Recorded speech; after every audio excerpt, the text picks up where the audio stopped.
in the webcast, but we begin today with a major new security initiative that is designed to make it even harder for both terrorists and illegal immigrants to obtain false identification papers. It involves a government-issued ID card that may cause enormous headaches for ordinary Americans and is already being criticized by privacy advocates. Here to discuss the details of the program, our senior justice correspondent, Pierre Thomas. Pierre, this is something that's going to affect all of us, I gather. What is the program?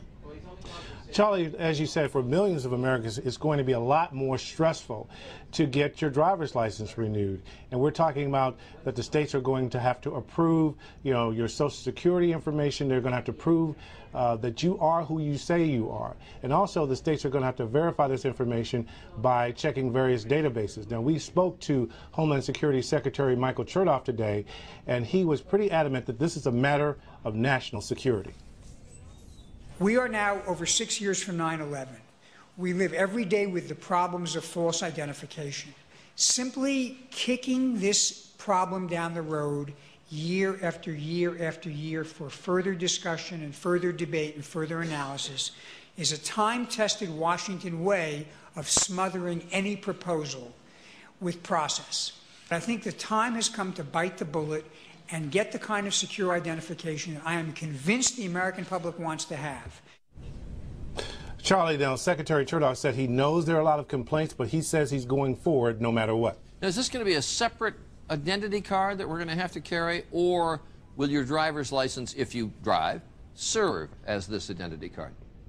That's exactly right, Charlie. The driver's license that you get at your local DMV is going to serve as the identity card. But again, that card is going to have some security features in it, and it's also going to have to be the job of the state to prove that you are a U.S. citizen or have legal status. Now, Pierre, there's already ample evidence that people who shouldn't have them can get American passports.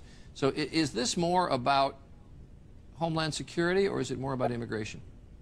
I think it's a combination of both. They don't want terrorists to be able to get on board planes. They kept pointing today to the fact that the 9/11 hijackers all had multiple state driver's licenses, but they also admit that this will make it much more difficult, they believe, for illegal immigrants to move freely throughout society. And I gather there are privacy concerns, a lot of privacy concerns on some people's parts. In fact, a lot of people are saying that this might be another way that you can have your identity stolen. We spoke to Michael Greenberger today, who is a University of Maryland professor.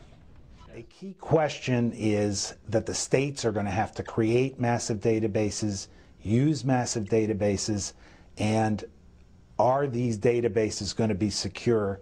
The track record on the security of these databases is not good. They are hacked into on a regular basis. So, Charlie, expect a fight between the states, the feds, and also privacy activists. All right, yes, the states will have to pay for this, I gather, to issue these cards. All right, Pierre Thomas, thanks very much.